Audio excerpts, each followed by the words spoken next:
ഈശോയിൽ എനിക്ക് ഏറ്റവും വാത്സല്യമുള്ള ഷെക്കിന ടി വിയുടെ പ്രേക്ഷകരായിട്ടുള്ള സഹോദരി സഹോദരങ്ങളെ, സാധാരണ തട്ടിൽ പിതാവ് സന്തോഷമുള്ള ഒരു മുഖമായിട്ടാണ് നിങ്ങളെപ്പോഴും സന്ദർശിക്കാറ്. എന്നാൽ എൻ്റെ പോലും ഹൃദയം ദുഃഖത്തിൻ്റെ കനം കൊണ്ട് വളരെയേറെ വികാരസാന്ദ്രമായിരിക്കുന്ന ഒരു സന്ദർഭത്തിലാണ് ഈ സൗഖ്യദായകമായിട്ടുള്ള ശുശ്രൂഷയിൽ ഞാൻ നിങ്ങളുടെ കൂടെ ആയിരിക്കുന്നത്. കോവിഡിൻ്റെ കഷ്ടപ്പാടുകൾ ആരംഭിച്ചിട്ട് 2 കൊല്ലത്തോളം ആകാൻ പോകുക. 2019 നവംബറിലാണ് കോവിഡ് ലോകത്തിൽ ആദ്യമായിട്ട് റിപ്പോർട്ട് ചെയ്യപ്പെടുന്നത്, ചൈനയിലെ വുഹാൻ എന്ന് പറയുന്ന സ്ഥലത്ത് നിന്ന്. ഈ രോഗത്തിൻ്റെ ഒരു വലിയ പ്രത്യേകത, ഇതൊരു എപ്പിഡമിക് ആയിരുന്നു. എപ്പിഡമിക് എന്ന് വെച്ചാൽ ചില പ്രദേശങ്ങളെ മാത്രം ബാധിക്കാവുന്ന ഒരു രോഗം.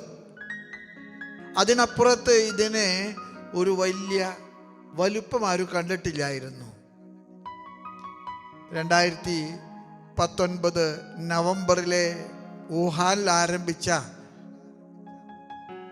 കൊറോണ വൈറസ് 2020 ജനുവരി ആകുമ്പോഴേക്കും എപ്പിഡമിക്കിൽ നിന്ന് പാൻഡമിക്കായി. ഒരുപക്ഷെ ഈ 2 വാക്കുകൾ തമ്മിൽ വലിയ വ്യത്യാസമുണ്ട്. പാൻഡമിക് എന്ന് പറഞ്ഞാൽ ലോകത്തിലെ ഒരു ഭൂപ്രദേശത്തെയും മാറ്റി നിർത്താതെ വ്യാപിക്കുന്ന ഒരു മഹാമാരി, ഒരു വലിയ വ്യാധി. ഇവിടെ കറുത്തവനും വെളുത്തവനും വ്യത്യാസമില്ല, സാമ്പത്തികം ഉള്ളവനും സാമ്പത്തികം ഇല്ലാത്തവനും തമ്മിൽ വ്യത്യാസമില്ല, അറിവുള്ളവനും അറിവില്ലാത്തവനും തമ്മിൽ വ്യത്യാസമില്ല, പട്ടണത്തിലുള്ളവനും ഗ്രാമത്തിലുള്ളവനും തമ്മിൽ വ്യത്യാസമില്ല. ലോകത്തെ മുഴുവൻ മുൾമുനയിൽ നിർത്തുന്ന ഈ മഹാവ്യാധി അതിൻ്റെ സെക്കൻഡ് വേവിലേക്ക് കടന്നിരിക്കുകയാണ്. സെക്കൻഡ് വേവിലെ കോടികളാണ് രോഗബാധിതരായിട്ടുള്ളത്. ലോകത്തിലെ എല്ലാ രാജ്യങ്ങളും മുൾമുനയിലാണ്. ഔഷധങ്ങൾ തക്കതായിട്ട് കണ്ടുകിട്ടിയിട്ടില്ല. വാക്സിനേഷനൊക്കെ ആരംഭിച്ചിട്ടുണ്ട്. പക്ഷേ ഇപ്പോഴത്തെ റിപ്പോർട്ട് അനുസരിച്ച് രോഗം വ്യാപിക്കുന്നത് വാക്സിനേഷൻ കിട്ടിയവർക്ക് കൂടിയാണ്, മരിക്കുന്നതടക്കം. ഞാൻ നിങ്ങളോട് സംസാരിക്കുമ്പോൾ ഹൃദയം വേദന കൊണ്ട് വളരെ വളരെ കലുഷിതമാണ്. ഞാനുമായി ബന്ധപ്പെട്ട ഒരുപാട് ആത്മമിത്രങ്ങൾ നഷ്ടപ്പെട്ട ഒരു ദുഃഖത്തിൻ്റെ കടലിലാണ് ഞാൻ നിങ്ങളെ കാണുന്നത്. ഞാൻ മാത്രമല്ല, നിങ്ങളെല്ലാം തന്നെ. ഇന്നത്തെ ഇന്ത്യയിലെ മരണനിരക്ക് ഏകദേശം 2 ലക്ഷത്തിൻ്റെ അടുത്താണെന്നാണ് കേൾക്കുന്നത്. 1,64,000 പേര് അറിയാൻ പാടില്ല എങ്ങോട്ടാണ് പോകുന്നത് എന്ന്. ഈ റഫ എന്ന പേര് തന്നെ ഒരുപക്ഷെ നമ്മുടെ മനസ്സിൽ നമ്മൾ ആഗ്രഹിക്കുന്ന ഒരു മോഹത്തിൻ്റെ പ്രതിഫലനമാണ് സൗഖ്യം. മനുഷ്യർക്ക് സൗഖ്യം നൽകാൻ കഴിയാത്ത വിധത്തിൽ കലുഷിതമായിട്ടുള്ള ഈ കാലഘട്ടത്തിൽ ദൈവത്തിൻ്റെ സൗഖ്യത്തിന് വേണ്ടിയുള്ള കണ്ണുനീരോടുകൂടിയുള്ളൊരു പ്രാർത്ഥനയാണിത്. നമുക്കറിയാം,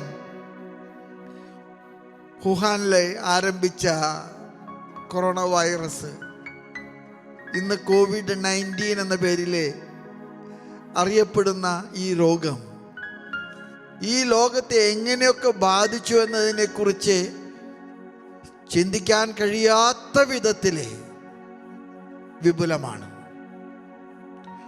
ഇതൊരു ശാരീരിക രോഗമായിട്ടാണ് ആരംഭിച്ചത്. ഒരു വൈറസ് ആണെന്ന് പറയുന്നു, വളരെ ചെറിയൊരു വൈറസ്. ഈ വൈറസ് പടരുന്നത് സാമൂഹ്യ ബന്ധങ്ങളിലൂടെയാണ്.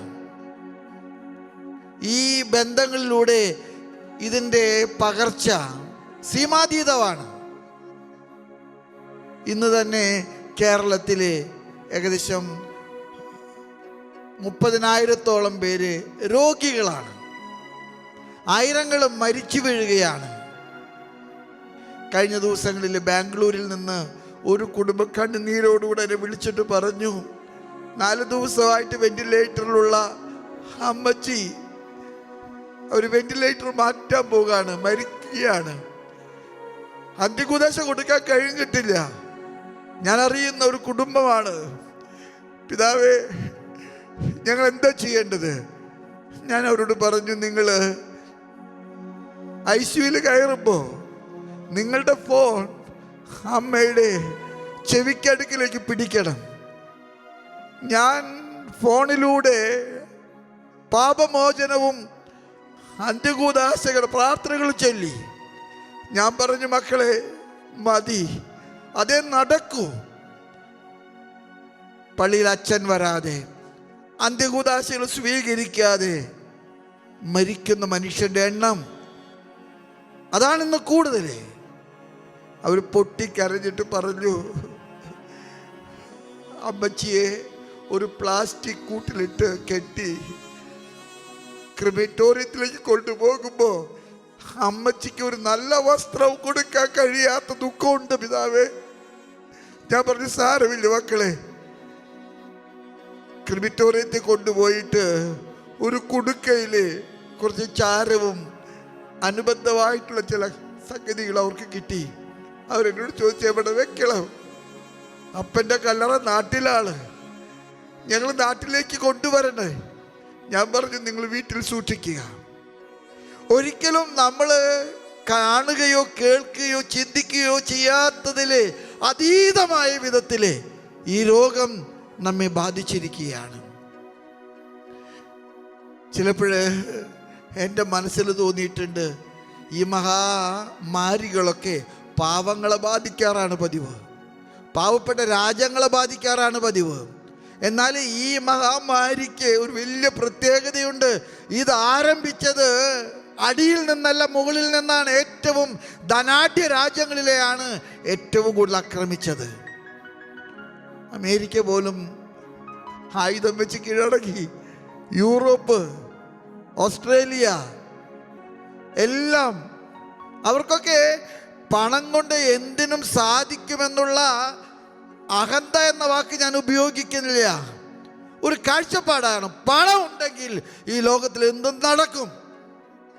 എന്നാൽ പണം ഒന്നുമല്ല എന്ന് മനുഷ്യൻ തിരിച്ചറിഞ്ഞ ഒരു സന്ദർഭമാണ്.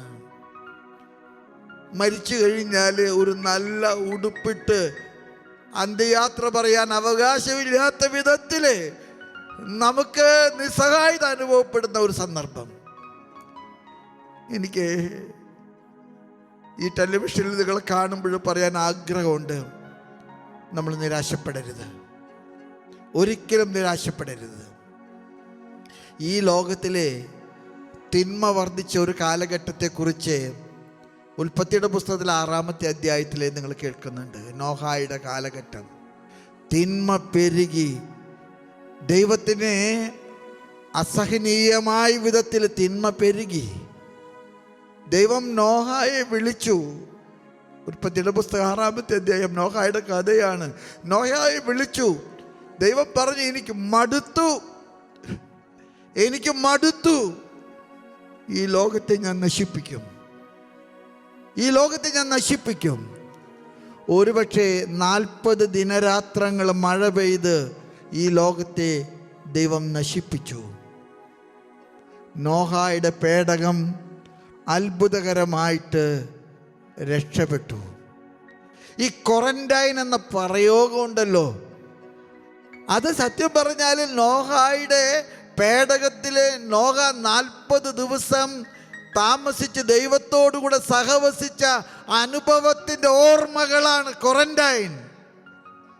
നീ നിന്റെ ആഡംബരങ്ങളിൽ നിന്ന്, നീ നിന്റെ ആഘോഷങ്ങളിൽ നിന്ന്, നീ നിന്റെ അഹന്തയിൽ നിന്ന്, നീ നിന്റെ തിന്മയിൽ നിന്ന്, നീ നിന്റെ ശരീരത്തോടുള്ള മോഹങ്ങളിൽ നിന്ന് മാറി നിൽക്കുക.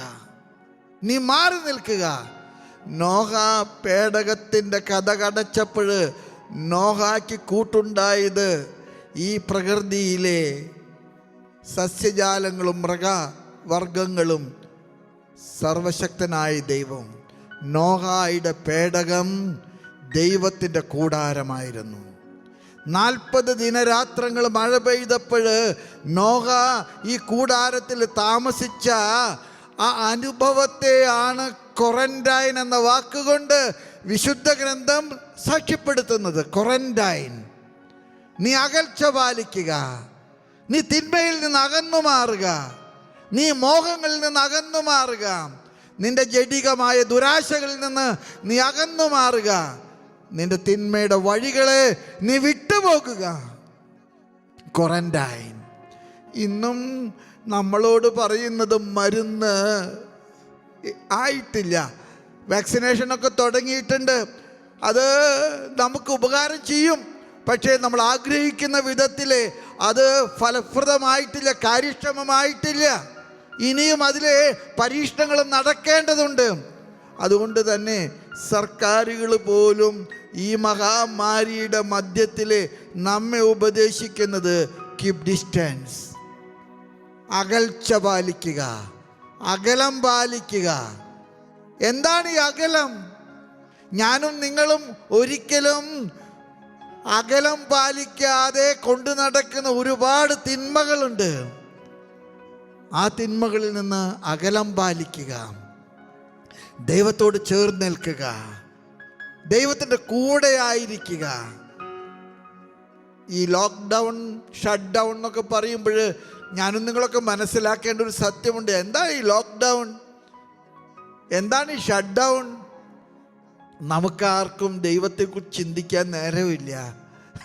നമുക്ക് കച്ചവടവും സമ്പത്തും ഉദ്യോഗവും കുടുംബകാര്യങ്ങളും കല്യാണക്കാര്യങ്ങളും ആഘോഷങ്ങളും ആർഭാടങ്ങളും എല്ലാമായിട്ട് നമുക്ക് ദൈവത്തെക്കുറിച്ച് ചിന്തിക്കാൻ സമയമില്ലാത്തൊരു കാലഘട്ടത്തിൽ ദൈവത്തിലേക്ക് മനുഷ്യനെ ദൈവം വിളിക്കാൻ ആഗ്രഹിക്കുന്ന ഒരു വലിയ ദൈവവിളിയുടെ സന്ദർഭമാണിത്.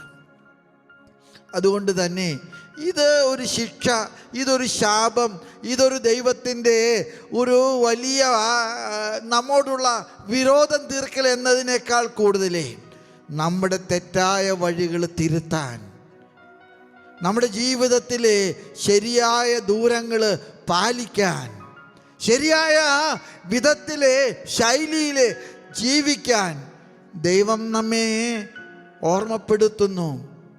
മഴ പെയ്തിറങ്ങി 40 ദിനരാത്രങ്ങൾ മഴ പെയ്തിറങ്ങിയപ്പോൾ ഈ ലോകം വൃത്തിയാക്കപ്പെട്ടു, ഈ ലോകം വിശുദ്ധമാക്കപ്പെട്ടു, ഈ ലോകം ദൈവത്തിൻ്റെതായിട്ട് മാറ്റപ്പെട്ടു, അത് പുതുക്കപ്പെട്ടു. ഒരുപക്ഷെ ഈ വലിയ രോഗത്തിലൂടെ കടന്നു പോകുന്ന ലോകമുണ്ടല്ലോ, അത് കഴുകപ്പെടുകയാണ്. ഇന്നെല്ലാവരും പറയുന്നത് എവിടെ പോയാലും കൈ കഴുകണം, മുഖം കഴുകണം. പക്ഷെ ദൈവം ആഗ്രഹിക്കുന്നത് കൈയും മുഖവും അല്ല, ഹൃദയം കഴുകാനാണ്. ഹൃദയം കഴുകിക്കൊണ്ട് നമുക്ക് മനസ്താപത്തിൻ്റെ ഫലങ്ങൾ പുറപ്പെടുത്താം. നോഹയെ വിളിച്ചു. നോഹയെ വിളിച്ചപ്പോൾ നോഹയോട് ദൈവം പറഞ്ഞു, നിന്നെ ഞാൻ വിളിക്കുന്നത് ഈ ലോകത്തെ നശിപ്പിക്കുമ്പോൾ ഈ ലോകത്തെ പുനഃസൃഷ്ടിക്കാൻ എൻ്റെ കയ്യിൽ നീ ഉപകരണമാകാനാണ്. എൻ്റെ കയ്യിൽ നീ ഉപകരണമാകാനാണ്. നിന്നിലൂടെ ഈ ലോകത്തെ പുനഃസൃഷ്ടിക്കാൻ ഞാൻ ആഗ്രഹിക്കുന്നു. ഈ ലോകത്തെ ഞാൻ കഴുകി വൃത്തിയാക്കുമ്പോഴും ഈ വൃത്തിയാക്കപ്പെട്ട ലോകത്തിലെ ദൈവത്തിൻ്റെ പുതു സൃഷ്ടിക്ക് നീ കാരണക്കാരനാകണം. ഒരുപക്ഷെ ഈ ക്വാറന്റൈനിലൂടെയും ഈ വലിയ വിപത്തിലൂടെയൊക്കെ നമ്മൾ കടന്നു പോകുന്ന ഈ കാലഘട്ടത്തിൽ എനിക്ക് നമ്മോട് പറയാൻ ആഗ്രഹമുണ്ട്, ദൈവം ഈ ലോകത്തോട് പക പോക്കുകയല്ല. ഈ ലോകത്തോടെ പാകപ്പിഴകളെ തിരുത്താനായിട്ട് ഒരുപക്ഷെ ദൈവം നമ്മളെ ഓർമ്മപ്പെടുത്തുകയാണ്. ദൈവം നമ്മെ വിളിക്കുകയാണ്. നോഹയെ വിളിച്ചതുപോലെ നോഹയോട് പറഞ്ഞു, നിന്നെ ഞാൻ വിളിക്കുന്നത് 2 കാരണങ്ങൾ കൊണ്ടാണ്. ഞാൻ പറയുന്നത് നീ കേൾക്കുന്നു, ഞാൻ പറയുന്നത് പോലെ നീ പ്രവർത്തിക്കുന്നു, ഞാൻ പറയുന്നത് നീ കാതുകോർത്ത് കേൾക്കുന്നു, ഞാൻ പറയുന്നത് പോലെ നീ ജീവിക്കുന്നു. ഒരുപക്ഷേ ഈ കാലഘട്ടം എൻ്റെയും നിങ്ങളുടെയും മനസ്സുകളിലെ സൃഷ്ടിക്കേണ്ട ഒരു വികാരമുണ്ട്, ദൈവത്തോട് കാതുകോർക്കാൻ. ദൈവം ആഗ്രഹിക്കുന്നത് പോലെ നമ്മുടെ ജീവിത ശൈലികളെ ക്രമപ്പെടുത്താൻ. നമുക്ക് ഒരുപാട് വഴിതെറ്റിപ്പോയിട്ടുണ്ട്. നമ്മൾ എവിടെയൊക്കെയോ മാർഗഭ്രംശം സംഭവിച്ചവരാണ്. നമുക്ക് ഇന്ന് ഒരു തിരിച്ചറിവിൻ്റെ ലോകത്തിലേക്ക് കടന്നു വരാൻ കഴിയട്ടെ. ഈ കൊറോണ വൈറസിൻ്റെ വ്യാപനം കൊണ്ട് സംഭവിക്കുന്ന 5 വിപത്തുക്കളെക്കുറിച്ച് ഈ അടുത്ത ദിവസങ്ങളിൽ ഞാൻ വായിക്കാനിടയായി. 5 വിപത്തുക്കൾ നമുക്ക് സംഭവിച്ചു. അതുകൊണ്ടാണ് നമ്മൾ വെപ്രാളപ്പെട്ടുകൊണ്ടിരിക്കുന്നത്.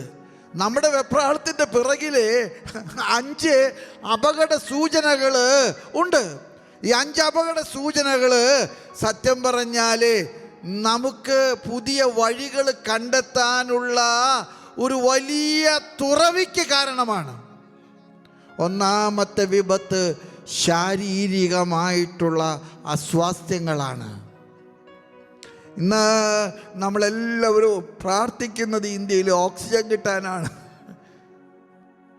ഓക്സിജൻ കിട്ടാനാണ് ഇന്നെല്ലാവരും പ്രാർത്ഥിക്കുന്നത്. ഓക്സിജൻ ഇല്ലാത്തത് കൊണ്ടാണ് മരിക്കുന്നത്. മനുഷ്യന് ഒരു ധാരണയുണ്ട്, അവൻ്റെ ശരീരത്തിൻ്റെ മേലെ അവന് അധികാരമുണ്ട്. അവന് മാത്രമേ അധികാരമുള്ളൂ, വേറെ ആർക്കും അധികാരമില്ല, ദൈവത്തിന് പോലും. അതുകൊണ്ട് തന്നെ പലപ്പോഴും നമ്മുടെ ശാരീരികമായിട്ടുള്ള ജീവിത ശൈലികളിലെ, നമ്മുടെ ഭക്ഷണക്രമത്തിലെ, നമ്മുടെ ജീവിത ശൈലിയിലെ, നമ്മുടെ ലൈംഗികമായിട്ടുള്ള ധാരണകളിലെ, അവിടെയൊക്കെ നമുക്ക് ഒരുപാട് പാകപ്പിഴകൾ സംഭവിക്കുന്നുണ്ട്. ഈ പാകപ്പിഴകൾ തിരുത്താൻ ദൈവം നമ്മെ ഓർമ്മപ്പെടുത്തുന്നു. നിന്റെ ശരീരം ദൈവത്തിൻ്റെ ആലയമാണ്. നീ വെറുമൊരു മൃഗമല്ല, നീ മാലാഖയേക്കാൾ മഹോന്നതനായിട്ട് സൃഷ്ടിക്കപ്പെട്ടിരിക്കുന്നു. ദൈവത്തിൻ്റെ ആത്മാവ് നിന്നിൽ വസിക്കുന്നു. അതുകൊണ്ട് ഒരുപക്ഷേ ഈ ശാരീരികമായിട്ടുള്ള അസ്വസ്ഥതകൾ നമ്മിൽ സൃഷ്ടിക്കുന്ന ഒരു ഭീതിയുണ്ട്, മരണം. വിശുദ്ധനായ അഗസ്തീനോസ് പുണ്യവാളൻ പറയുന്ന സത്യമാണ്, മനുഷ്യ നീ നിൻ്റെ മരണത്തെക്കുറിച്ച് ഓർത്താലേ പിന്നെ പാപം ചെയ്യില്ല. മനുഷ്യ നീ നിൻ്റെ മരണത്തെക്കുറിച്ച് ഓർത്താലേ പാപം ചെയ്യുകയില്ല. അതുകൊണ്ട് തന്നെ ഈ സൗഖ്യ ശുശ്രൂഷയിലേക്ക് വരുമ്പോൾ നമ്മൾ മനസ്സിലാക്കേണ്ട ഒരു വലിയ സത്യമുണ്ട്. മനുഷ്യൻ്റെ ശരീരം ദൈവത്തിൻ്റെ സാന്നിധ്യത്തിൻ്റെ കൂദാശയാണ്.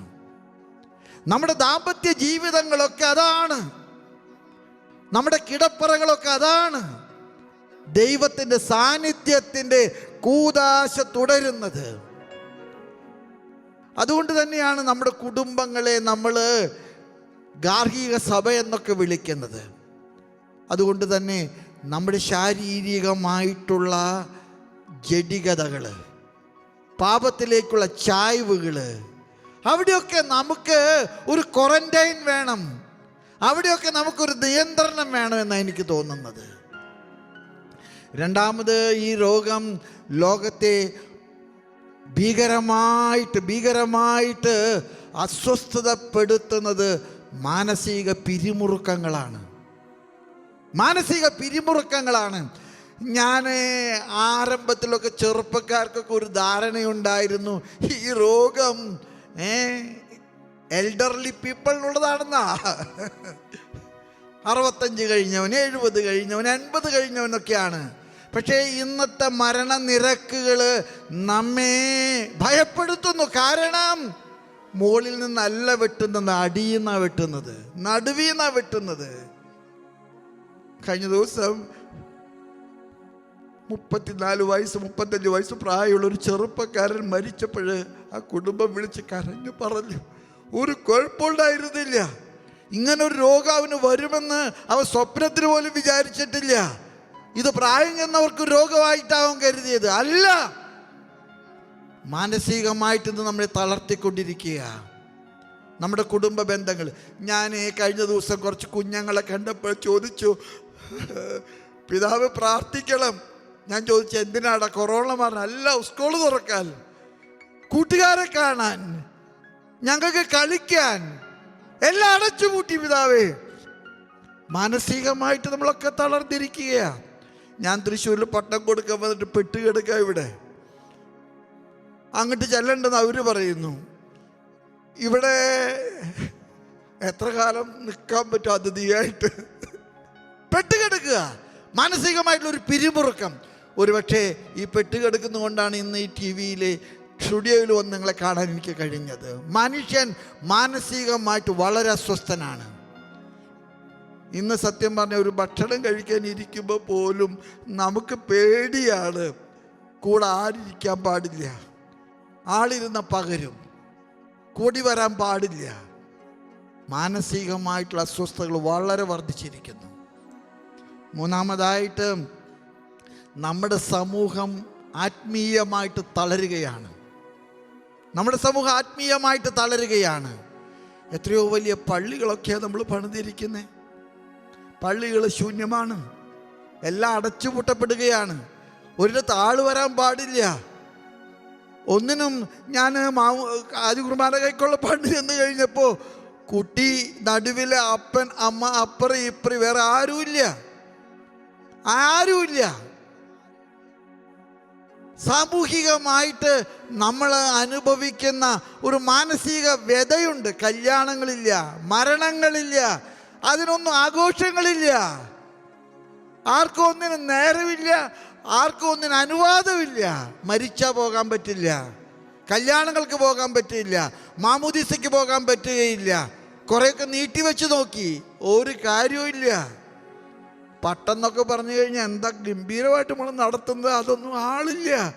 വരാൻ ആളില്ലാഞ്ഞിട്ടല്ല, വരാൻ അനുവാദമില്ലാഞ്ഞിട്ട്. സ്നേഹമുള്ളവരെ, സാമൂഹികമായിട്ട് നമ്മുടെ കുടുംബങ്ങൾ അനുഭവിക്കുന്ന സങ്കടം, നമ്മുടെ കുടുംബങ്ങൾ അനുഭവിക്കുന്ന ദുഃഖങ്ങൾ, നമ്മുടെ സമൂഹത്തിൽ പള്ളിപ്പെരുന്നാളുകളില്ല, നമ്മുടെ സാമൂഹിക ആഘോഷങ്ങളില്ല. 2 കൊല്ലമായിട്ട് വിശുദ്ധ വാര കർമ്മങ്ങൾ നമ്മൾ നടത്തിയിട്ടില്ല. പള്ളി പെരുന്നാളുകൾക്ക് ആഘോഷങ്ങൾ നടത്തിയിട്ടില്ല. എന്തോ നമുക്ക് അവിടെയൊക്കെ എന്തോ ആത്മശോധന വേണ്ടി വരുമെന്ന് എനിക്ക് തോന്നുകയാണ്. നാലാമതായിട്ട്, ആത്മീയമായിട്ട് നമ്മൾ ഒരുപാട് കുമ്പസാരിക്കാൻ പറ്റുന്നില്ല, വിശുദ്ധ കുർബാന സ്വീകരിക്കാൻ പറ്റുന്നില്ല. ടെലിവിഷനിൽ മാത്രം ആശ്രയമാണ്, ഓൺലൈൻ മാത്രമാണ് ആശ്രയം. അല്ലാതെ നമുക്ക് മറ്റു മാർഗങ്ങൾ ആത്മീയമായിട്ട് നമുക്ക് ഒന്ന് കൂടി വരാൻ പറ്റുന്നില്ല. നമുക്കൊന്ന് പള്ളി തുറന്നു കിട്ടണമെന്ന് ആഗ്രഹമുണ്ട്, ആളുകളൊക്കെ ഒന്നിച്ച് വരണമെന്ന് ആഗ്രഹമുണ്ട്, എല്ലാവരും കൂടെ ഒരു കുർബാനയിൽ പങ്കെടുക്കണമെന്ന് ആഗ്രഹമുണ്ട്. നമുക്ക് സാധിക്കാത്തൊരു സ്ഥിതി. ആരംഭത്തിലൊക്കെ ഈ പള്ളികളിൽ പോകാതെ ടെലിവിഷനിൽ എല്ലാം കാണാൻ സാധിച്ചപ്പോൾ നമ്മൾ വിചാരിച്ച് ഇനി പള്ളിയിൽ പോകേണ്ട വരില്ലെന്ന്.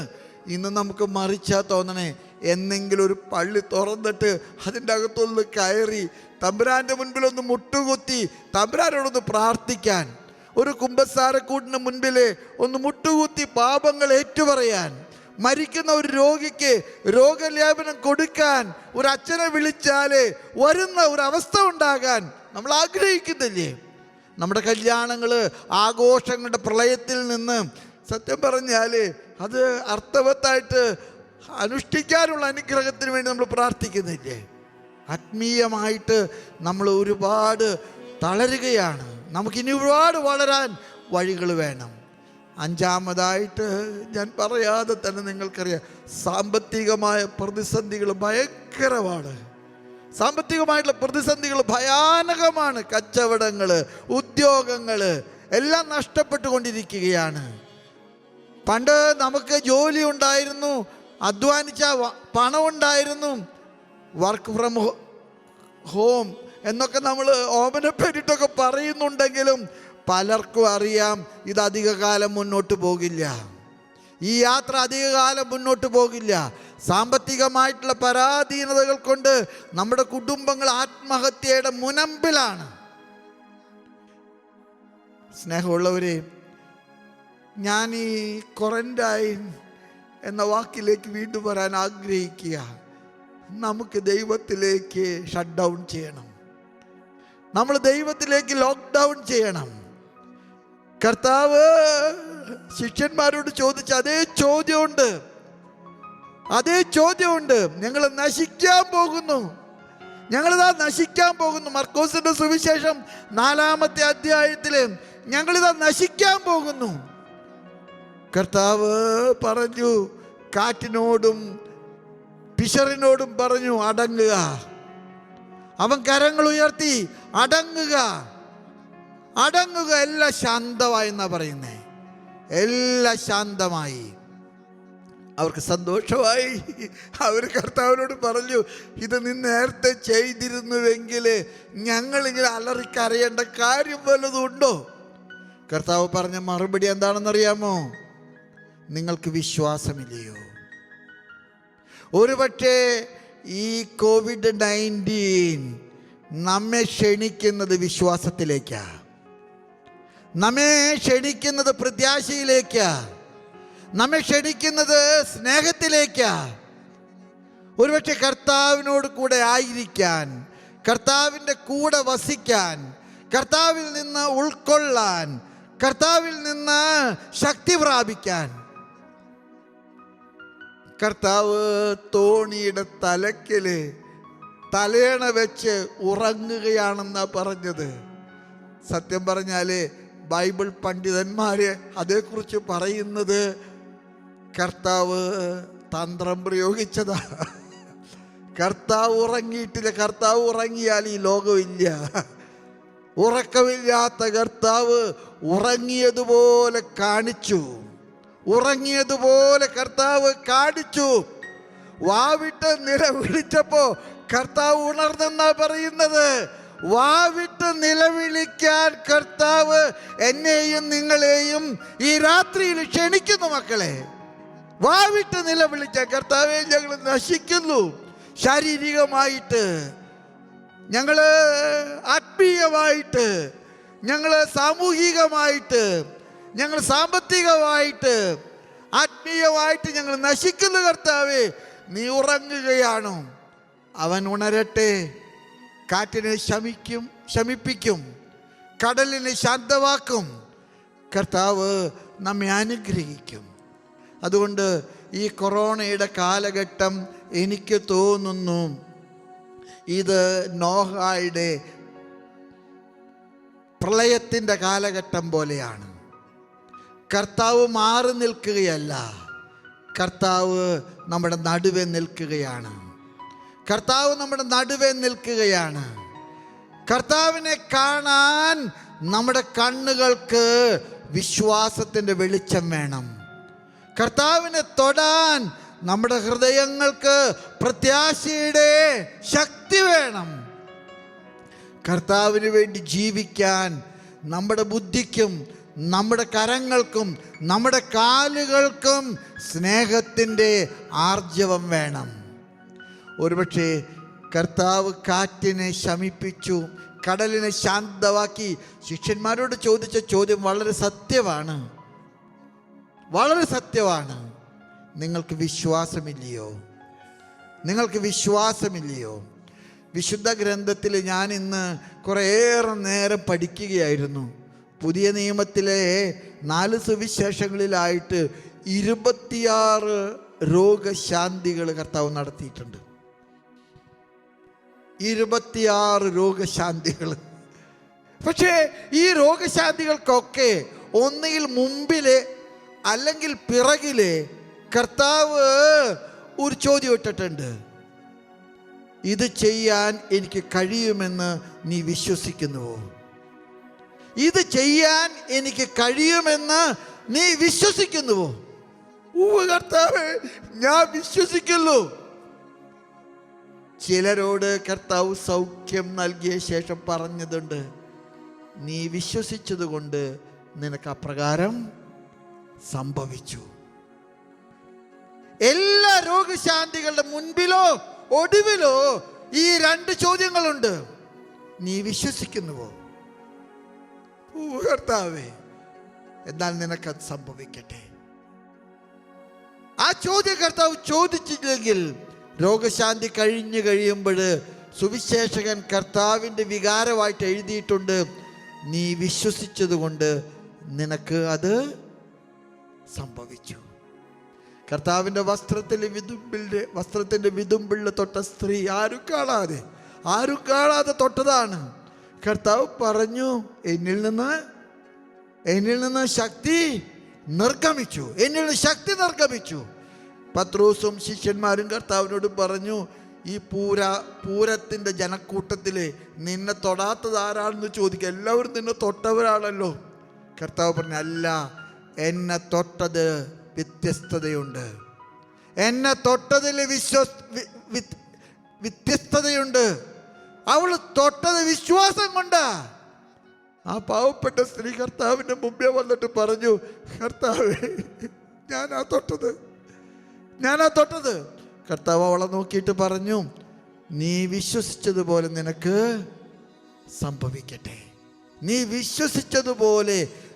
സംഭവിക്കട്ടെ. നമ്മൾ ആരാധനയിലേക്ക് പ്രവേശിക്കുന്ന ഈ സന്ദർഭത്തിൽ ഞാൻ ഈ ആമുഖമൊക്കെ നിങ്ങളോട് പറഞ്ഞത് ഒറ്റ കാര്യം നിങ്ങൾ ഓർമ്മപ്പെടുത്താൻ വേണ്ടിയിട്ടാണ്. ദൈവം നമ്മെ ശിക്ഷിച്ചതല്ല, ദൈവം നമ്മെ ശപിക്കുന്നതല്ല, ദൈവം നമ്മെ കഷ്ടപ്പെടുത്തുന്നതല്ല. ചില പാഠങ്ങൾ പഠിപ്പിക്കാൻ എൻ്റെയും നിങ്ങളുടെയും ജീവിതത്തിലെ ദൈവം ജീവിതത്തിൽ ഇടപെടുന്നതാണ് ഈ മഹാമാരി. അതുകൊണ്ട് ഈ മഹാമാരിക്ക് വൈദ്യശാസ്ത്രം മരുന്ന് കണ്ടെത്താൻ നമുക്ക് പ്രാർത്ഥിക്കാം. പക്ഷെ നിങ്ങളൊരു കാര്യം മനസ്സിലാക്കണം, ഈ ലോകത്തെ കഴുകി വൃത്തിയാക്കി വിശുദ്ധമാക്കാൻ ദൈവം ആഗ്രഹിക്കുന്നു. നോഹ 40 ദിനരാത്രങ്ങൾക്ക് മഴ പെയ്ത് എല്ലാം നശിച്ച് എല്ലാം അമർന്നപ്പോൾ കതക് തുറന്നു, മാടപ്പിറാവിനെ പുറത്ത് വിട്ടു. ഒലിവിൻ്റെ ശിഖരവുമായിട്ട് മാടപ്പിറാവ് നോഹായുടെ കരങ്ങളിലേക്ക് വന്ന്, ആ മാടപ്പിറാവ് സമാധാനത്തിൻ്റെ മാടപ്പിറാവാണ്. ഈ കൊറോണ മഹാമാരി ഉണ്ടല്ലോ, നമുക്ക് നൽകാൻ പോകുന്നത് സമാധാനത്തിൻ്റെ അനുഗ്രഹമാണ്. നോഹ പേടകം തുറന്ന് എല്ലാവരെയും പുറത്തിറക്കി, ബലിപീഠം ഒരുക്കി ബലിയർപ്പിച്ചപ്പോൾ അതിൻ്റെ സുഗന്ധ ധൂപങ്ങൾ ആകാശമേഘങ്ങളിലേക്ക് ഉയർന്നപ്പോൾ ദൈവം നോഹായോട് സംസാരിച്ചു. സപ്തവർണ്ണങ്ങളിലുള്ള മഴവില്ലിലെ നോഹായോട് ദൈവം സംസാരിച്ചു, നോഹ, ഞാൻ നിന്നിൽ പ്രസാദിച്ചിരിക്കുന്നു. നീ ഈ ലോകത്തെ പുതുക്കി പണിയാൻ എൻ്റെ കൈകളിലെ ഉപകരണമാകുക. നീ എൻ്റെ കൈകളിലെ ഉപകരണമാകുക. എന്നെ കേൾക്കുന്ന എൻ്റെ പ്രിയപ്പെട്ട എല്ലാ സഹോദരങ്ങളോടും എനിക്ക് പറയാനുണ്ട്, നമ്മൾ വലിയ വ്യാധിയിലാണ്, നമ്മൾ മഹാമാരിയിലാണ്. അത് പ്രളയജലമാണ് നമ്മെ കഴുകാൻ, നമ്മുടെ കുറവുകൾ വൃത്തിയാക്കാൻ, നമ്മുടെ തിന്മകൾ എടുത്തു മാറ്റാൻ, നമ്മുടെ ജീവിതത്തിലെ ഞാനും നിങ്ങളും പുലർത്തുന്ന തെറ്റായ നിലപാടുകൾ തിരുത്താൻ. ഞാൻ ഈ ആരാധനയിലേക്ക് പ്രവേശിക്കുമ്പോൾ എനിക്ക് നിങ്ങളോട് പറയാൻ ആഗ്രഹമുണ്ട്, ഇത് റഫായാണ്, സൗഖ്യത്തിൻ്റെ ആരാധനയാണ്. നിങ്ങൾ ഈ ആരാധനയിൽ സംബന്ധിക്കുമ്പോൾ നിങ്ങളുടെ രോഗങ്ങൾ, നിങ്ങളുടെ ദുഃഖങ്ങൾ, നിങ്ങളുടെ നിരാശകൾ, നിങ്ങളുടെ സങ്കടങ്ങൾ അതെല്ലാം ഏറ്റെടുക്കാൻ വന്ന കർത്താവ്, നീ അവന് ഈശോ എന്ന പേര് കൊടുക്കണം. മത്തായിയുടെ സുവിശേഷം 1-ാമത്തെ അധ്യായം 21-ാമത്തെ, നീ അവന് ഈശോ എന്ന പേര് കൊടുക്കണം. കാരണം അവൻ തൻ്റെ ജനത്തെ സർവ്വതിന്മകളിൽ നിന്നും വൃത്തിയാക്കും, രക്ഷിക്കും. യഹോവ രക്ഷിക്കും. ഈശോ എന്ന പേരിൻ്റെ അർത്ഥം അതാണ്. യഹോവ ഇടപെടുന്നവനാണ്. യഹോവ രക്ഷിക്കുന്നവനാണ്. അവൻ നിങ്ങളെ ശിക്ഷിക്കുകയില്ല. അവൻ നിങ്ങളെ ചിലപ്പോഴും ചില കാര്യങ്ങൾ ഓർമ്മപ്പെടുത്തും. ഈ ഓർമ്മപ്പെടുത്തൽ നമുക്ക് വേദനാജനകമായിരിക്കാം. പക്ഷേ ഈ ഓർമ്മപ്പെടുത്തിൽ നിന്ന് നമ്മൾ ചില പാഠങ്ങൾ പഠിക്കേണ്ടതുണ്ട്. ആ പുതിയ പാഠങ്ങൾ പഠിച്ചുകൊണ്ട് നമ്മുടെ ജീവിതത്തെ ശാരീരികമായിട്ട്, സാമൂഹികമായിട്ട്, ആത്മീയമായിട്ട്, സാമ്പത്തികമായിട്ട്, മാനസികമായിട്ട് നമുക്ക് തിരുത്താൻ കഴിയട്ടെ മക്കളെ. അതുകൊണ്ട് തന്നെ കർത്താവിനെ തൊടണം നമ്മൾ. കർത്താവിൻ്റെ ഹൃദയത്തെ തൊടണം നമ്മൾ. കർത്താവിൻ്റെ കാലുകളെ കെട്ടിപ്പിടിച്ച് പൊട്ടിക്കരയണം. നമ്മുടെ കണ്ണുനീര് കൊണ്ട് അവൻ്റെ കാൽപാദങ്ങൾ കഴുകണം. മകളെ പോയിക്കൊള്ളുക, സമാധാനത്തിൽ പോയിക്കൊള്ളുക. അവൻ രക്ഷകനാണ്. അവൻ എമ്മനുവേലാണ്, നമ്മുടെ കൂടെയുള്ളവനാണ്. അവനൊരിക്കലും മാറി നിൽക്കുന്നില്ല. അവൻ തലയണ വെച്ച് തോണിക്ക് തലഭാഗത്ത് ഉറങ്ങിയ പോലെ കിടക്കുകയാണ്. അവനെ വിളിച്ചുണർത്താൻ ഈ ആരാധനയിൽ നമുക്ക് കഴിയട്ടെ. ദൈവം നിങ്ങളെ അനുഗ്രഹിക്കും. സ്നേഹമുള്ളവരെ, നമുക്ക് ആരാധനയിലേക്ക് പ്രവേശിക്കാം. ഇവിടെ രോഗികളായിട്ടുള്ള എല്ലാവരുടെയും പേരുകൾ തന്നിട്ടുണ്ട്. അതുകൂടാതെ ഇനിയും രോഗികളായിട്ടുള്ള ആളുകൾ വീടുകളിലുണ്ട്. എല്ലാവരുടെ നിയോഗങ്ങളും ഈ ആരാധനയിൽ സമർപ്പിച്ചുകൊണ്ട് നമുക്ക് പ്രത്യാശയ്ക്ക് വേണ്ടി പ്രാർത്ഥിക്കാം. ഈ ആരാധന സൗഖ്യത്തിൻ്റെ ആരാധനയാണ്. സൗഖ്യം നമുക്ക് നൽകാൻ പോകുന്നത് വിശ്വാസത്തിൻ്റെ നിറവാണ്. സൗഖ്യത്തിന് വേണ്ട ഏക നിബന്ധന വിശ്വാസത്തിൻ്റെ നിറവുണ്ടാകട്ടെ. വിശ്വാസം നമുക്ക് നൽകേണ്ടത് പരിശുദ്ധാത്മാവിൻ്റെ വരദാനങ്ങളുടെ പ്രത്യാശയാണ്. റോമാക്കാർക്ക് എഴുതിയ ലേഖനത്തിലെ 15-ാമത്തെ അധ്യായത്തിൽ കൃത്യമായിട്ട് പറയുന്നുണ്ട്, പരിശുദ്ധാത്മാവിൻ്റെ വരദാനങ്ങളാണ് പ്രത്യാശ. പ്രത്യാശയിലാണ് പരിശുദ്ധാത്മാവിൻ്റെ വരദാനങ്ങൾ വർഷിക്കപ്പെടുന്നത്. അതുകൊണ്ട് തന്നെ നമുക്ക് കൂടുതൽ സ്നേഹമുള്ളവരാകാം. നമ്മുടെ സ്വന്തം കാര്യം മാത്രം നോക്കുന്നവരാകാതെ നമ്മൾ ദൈവത്തിൻ്റെ കാര്യങ്ങളും സഹോദരങ്ങളുടെ കാര്യങ്ങളൊക്കെ നോക്കുന്നവരായിട്ട് മാറാൻ. ഈ ലോകം ഒരുപാട് സ്വാർത്ഥതയിലേക്ക് ചുരുങ്ങുന്ന സമയത്താണ് ഈ കൊറോണ. അത് ദൈവത്തിലേക്കും സഹോദരങ്ങളിലേക്കും വളരാനുള്ള അനുഗ്രഹം. കൊറിന്തോസുകാർക്ക് എഴുതിയ ലേഖനത്തിലെ സ്നേഹത്തെക്കുറിച്ച് പറഞ്ഞു, വിശ്വാസം, പ്രത്യാശ, സ്നേഹം, ഇവ മൂന്നും നിലനിൽക്കുന്നു. പക്ഷെ സ്നേഹമാണ് സർവോത്കൃഷ്ടം. നമുക്ക് കുറേ കൂടെ സ്നേഹമുള്ളവരാകാം. എൻ്റെ സ്വത്ത് എൻ്റെ മാത്രം, എൻ്റെ ആരോഗ്യം എൻ്റെ മാത്രം, എൻ്റെ സൗന്ദര്യം എൻ്റെ മാത്രം, ഞാനത് ആർക്കും കൊടുക്കില്ല. അല്ല, നമുക്ക് മുറിച്ച് പങ്കിടാൻ പഠിക്കാം. അതുകൊണ്ട് ഈ സൗഖ്യത്തിൻ്റെ ആരാധന നമുക്ക് വിശ്വാസത്തിൻ്റെ നിറവും പ്രത്യാശയുടെ തികവും സ്നേഹത്തിൻ്റെ പൂർണ്ണതയും നൽകാൻ കാരണമാകട്ടെ. മകളെ പൊയ്ക്കൊള്ളുക.